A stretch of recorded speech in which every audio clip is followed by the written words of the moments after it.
If you've looked at several Drupal-built sites, you've probably remarked on the amount of visual variety there is among them. But under the hood, there are a lot more similarities than differences. That's to your advantage, because once you've built one Drupal site, it's easy to figure out how to manage any Drupal site.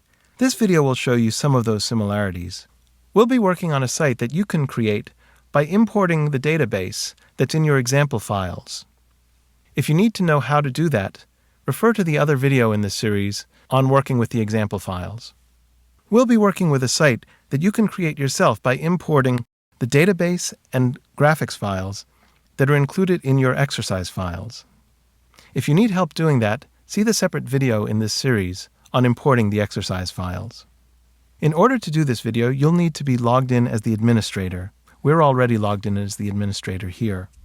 The first thing to know when you're administering a Drupal site is your way around the Administer menu, which is almost always found in the left-hand column of your Drupal installation. Click on it now, and you'll see a list of different parts of Drupal that you could administer from within that menu.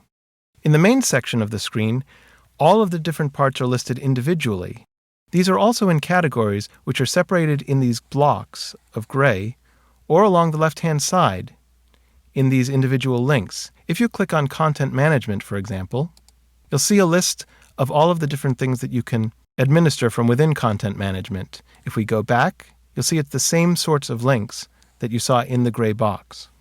When you're on the Administer screen, I often find it easier, instead of searching for a specific part that you want to administer, by just using your browser's find function. So for example, if I want to say, what are the permissions? Instead of scrolling down and looking for the word permissions among all of these, I'll just hit Command F or Control F if you're using a PC, and type in permissions, and there we go.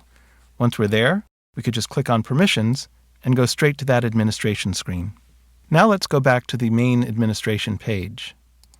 After you've been working with Drupal for a while, you'll realize that you don't need all of this descriptive text, and in fact, it makes you scroll down a lot to find things. You can hide those descriptions by clicking up here where it says Hide Descriptions. That makes your screen much more compact. We're going to show those descriptions again, since we're not quite that good. Let's take a look at one of these administration pages. A fairly simple one is if you scroll down toward the bottom and look at Site Information.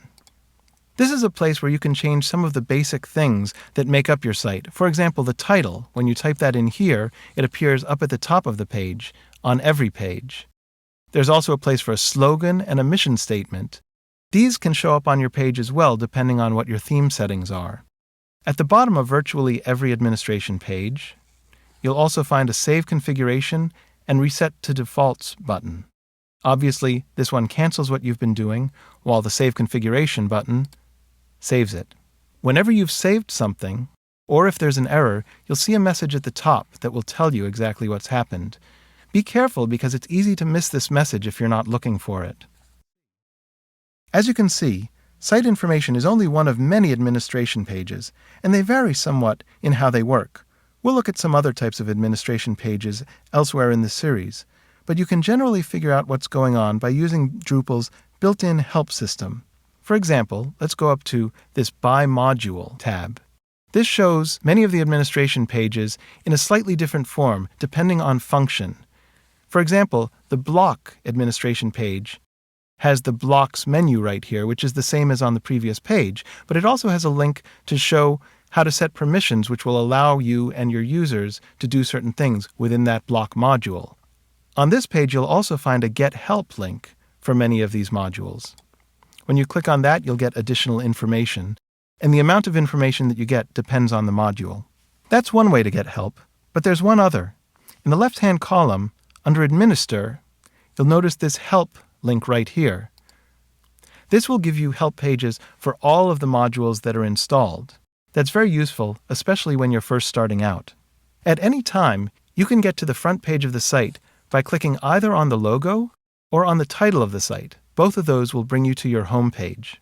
Drupal stores its content in parts called nodes, and each node can be edited if you have the permissions to edit it. For example, this story up here at the top was created as what's called a page. A page is a type of node, and you can edit it, as with any other node, by clicking on the title of the node right here. If you have the permissions to edit it, you'll see this little edit tag here. If you don't, you'll only see the node itself. So now you've seen a few things about the administrator's interface. Let's log out to see how an anonymous visitor to your site will see it. There, now you've noticed a few things. First of all, it no longer says admin up here. Instead, it has a place for the user to log in. Also, the Contact Us link is no longer up here. That's because anonymous visitors to the site are not allowed to contact the site administrator by the way that we set up our permissions. The administrator of a Drupal site actually has a lot of control over what an anonymous user can and can't do, and can even segment registered users, so some have certain permissions while others don't. So while Drupal's interface is pretty consistent overall, it changes quite a bit depending on how much you, or the site administrator, have given anonymous users and registered users. Are you starting to feel more comfortable with Drupal? If not, try going to some Drupal-built sites such as Drupal.org or Amnesty.org, and you'll start to intuit commonalities among them. And of course, poking around the administrative interface of your own Drupal site is the best teacher of all.